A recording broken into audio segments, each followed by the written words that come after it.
guys, magandang araw po sa inyo.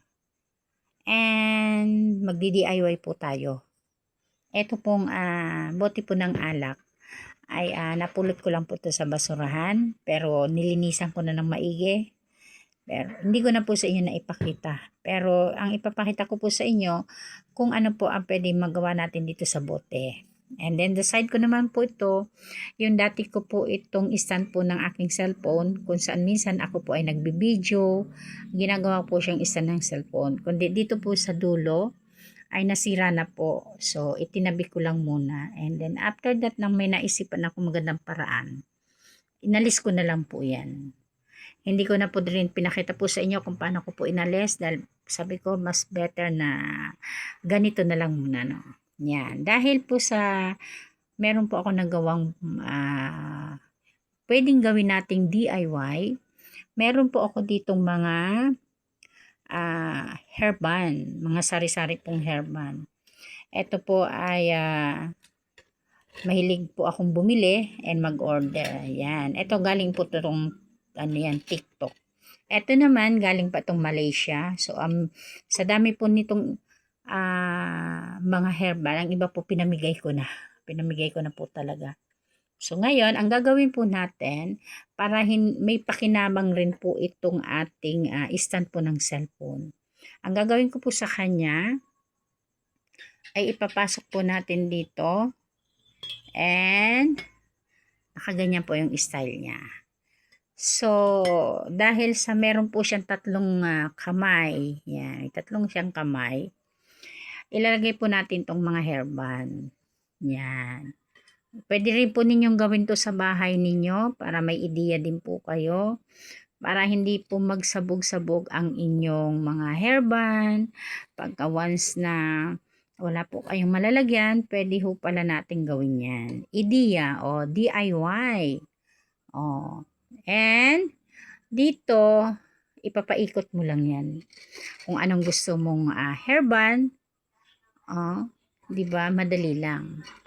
Dahil sa hindi naman kalakihan yung ating galamay, pagkasya-kasyahin na po natin ang kanyang kamay na tatlo. Na pwede pong magamit po yan habang tayo ay namimili ng ating susuotin dahil sa madami nga po mahilig po talaga ako sa hairband. Si Positive Arms o si Arms ay mahilig po sa hairband. So eto, ginagawa ko po para tularan din po ninyo, di ba? So once na may magustuhan po kayo or mapili, hindi po hassle. Very easy lang po dahil pwede niyo po siyang paikutin, ganyan, o makakapili na kayo, like kung ano yung gusto mo dyan, kung ano ang, like this one, gusto mo nito. Eto, medyo na-lose na yung niya, pero magagawa pa po ito ng paraan kasi hindi naman po siya bali. Kumbaga yun etong dulo. So mamaya, gagawa po ako ng may mighty band po ako dyan. Ito.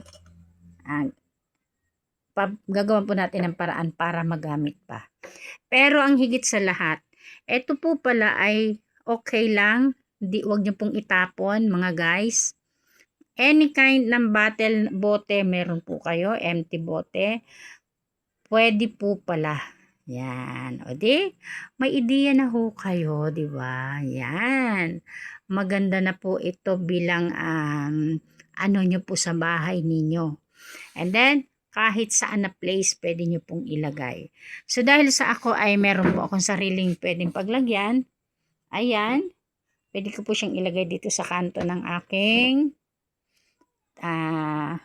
maliit na Durabox o box dahil storage box dahil kasi mga damitan ko po yan, nilagyan ko lang ng sapin. Yan yung mga panlakad na damit na hindi naman importante everyday, hindi naman tayo umaalis. Yan, eto din, ginawa ko rin ng para-paraan. Marami po tayong pwedeng gawin na DIY na huwag po nating itatapon. Yan po pala ay meron pang pakinabang. So, ngayon, ito na, nasa kanto na siya, o, di ba? Ang ganda ng tingnan. So, pagka may part doon na may gusto ka, yan, hindi mo na siyang kukunin basta-basta kasi baka mahulog, pwede mo siyang iikot. Yan, o maiikot mo na siya, pwede mo na siyang pick upin. O di ho ba, napakaganda pong ideya. Sana po ay wag po kayong magtapon basta-basta. Ito rin po yung aking toys. Matagal ko na po itong ginagamit kahit nasa Malaysia pa. Ganito rin po yung kanyang sitwasyon, yung aking lalagyan ng camera. Yan. Dahil sa ayoko nga magtapon, meron po akong toys na minsan pwede mo siyang paupuin o kung gusto mo siyang patayuin, isasabit mo lamang ang kanyang likod para parang nakatayo siya. O ganyan ho, di ba? Ang ganda. Yan. Dito rin po, meron din po akong mga toys. Ito rin po, sobrang pakinabang yung inyong mga ng mga mahilig po kayo sa mga stand po ng inyong cellphone at kung sakaling nasira na, huwag niyo pong itatapon. Marami pong pakinabang.